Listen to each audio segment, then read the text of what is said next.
আসসালামু আলাইকুম রহমতুল্লাহ। শায়েখ আল হাসান জনি অ্যান্ড অ্যাসোসিয়েটসের পক্ষ থেকে আমি অ্যাডভোকেট মাসুদুর রহমান আপনাদের জানাই স্বাগত। আপনার জমিটি কেউ অবৈধভাবে দখল করে নিল, আপনি তখন কি করবেন? জমিটি পুনরুদ্ধার করতে চাইবেন, কিন্তু কিভাবে পুনরুদ্ধার করবেন? লাঠিয়াল বাহিনী নিয়ে, লোকবল নিয়ে জমিতে প্রবেশ করার চেষ্টা করবেন? না, এটা একদমই বোকার মতো কাজ হবে। আপনাকে বুদ্ধিমানের মতো অগ্রসর হতে হবে। সেক্ষেত্রে আপনার কি করণীয়? আপনার করণীয় হচ্ছে আইনগত পদক্ষেপ নেওয়া। আর এই আইনগত পদক্ষেপ কত সহজভাবে আপনি নিতে পারবেন, কি পদক্ষেপ নেবেন, সেই বিষয়টি আমি আজ আপনাদের সুন্দর করে বুঝিয়ে বলবো। যখনই আপনার জমিটি কেউ বেদখল করবে, আপনি নির্বাহী ম্যাজিস্ট্রেটের কাছে গিয়ে আবেদন করবেন। এক্ষেত্রে আপনি যে জমির মালিক তার প্রমাণপত্র অর্থাৎ প্রয়োজনীয় কাগজপত্র এবং আপনাকে যে জমি থেকে বেদখল করা হয়েছে তার যদি কোনো প্রমাণ আপনার কাছে থাকে, যেমন কোনো ছবি, ভিডিও, এই ধরনের প্রমাণাদি সহ আপনি নির্বাহী ম্যাজিস্ট্রেট বরাবর একটি আবেদন করবেন।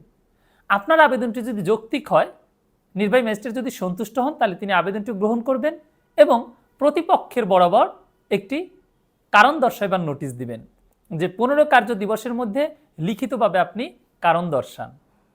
পাশাপাশি নির্বাহী ম্যাজিস্ট্রেট একজন তদন্তকারী কর্মকর্তাকে সরেজমিনে তদন্ত করার জন্য নির্দেশ দিবেন।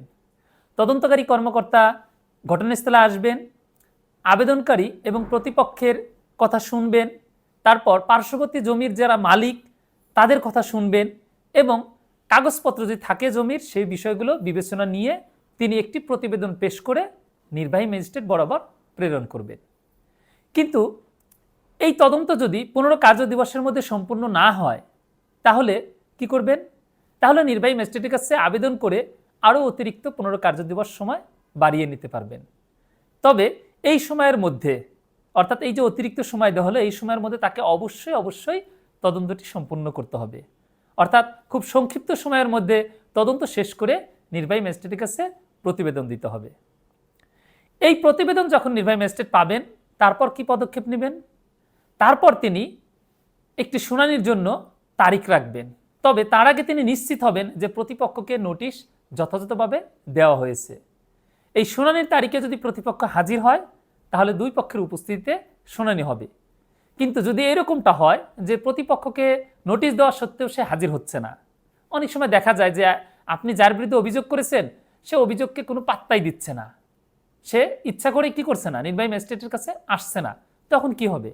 তখন নির্বাহী ম্যাজিস্ট্রেট আপনি যে আবেদনটি করেছেন সেই আবেদন এবং আপনার শুনানি গ্রহণ করে এবং আপনার দাখিলকৃত কাগজপত্র বিবেচনা করে, পাশাপাশি প্রতিবেদন বিবেচনা করে নির্বাহী ম্যাজিস্ট্রেট সিদ্ধান্ত দিতে পারবেন।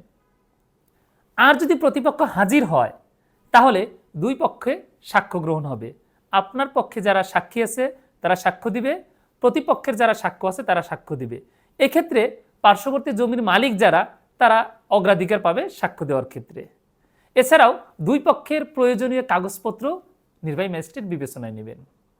আর এই যাবতীয় বিষয় বিবেচনায় নিয়ে নির্বাহী ম্যাজিস্ট্রেট যদি মনে করেন যে আপনাকে অবৈধভাবে জমি থেকে বেদখল করা হয়েছে, তাহলে আপনার দখল ফিরিয়ে দেওয়ার জন্য দখল পুনরুদ্ধার বা দখল হস্তান্তরের আদেশ দিবেন।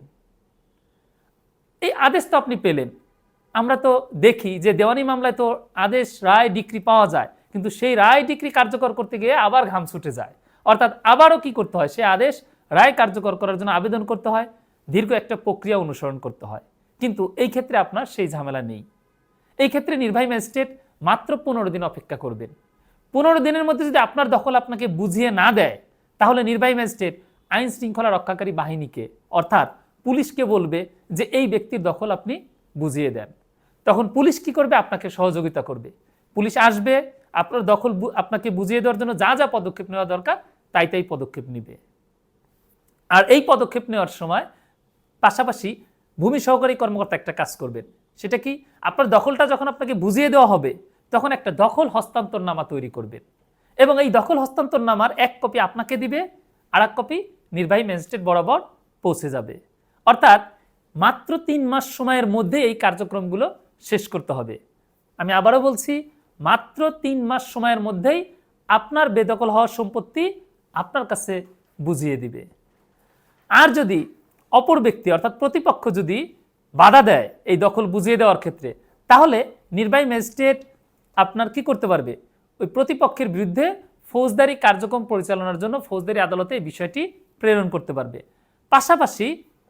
পাশাপাশি মোবাইল কোর্ট পরিচালনার মাধ্যমেও নির্বাহী ম্যাজিস্ট্রেট পদক্ষেপ গ্রহণ করতে পারবে। অর্থাৎ কোনোভাবেই যখন কাজ হচ্ছে না তখন সেই প্রতিপক্ষকে ঘায়েল করার জন্য কিন্তু আরও অপশন আছে। সেই অপশন একটা হচ্ছে মোবাইল কোর্ট পরিচালনা অথবা ফৌজদারি আদালতে প্রেরণ।